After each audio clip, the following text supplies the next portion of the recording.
తెల్లవారే వెలుగు రేఖలా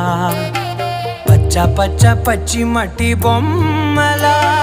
అల్లి బిల్లి వెన్న పాల నురగలా అచ్చ తెలుగు ఇంటి పూల కొమ్మలా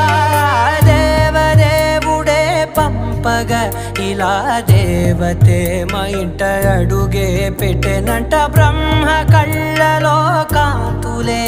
మా అమ్మలా మా కోసం మళ్ళీ లాలి పాడేనంట.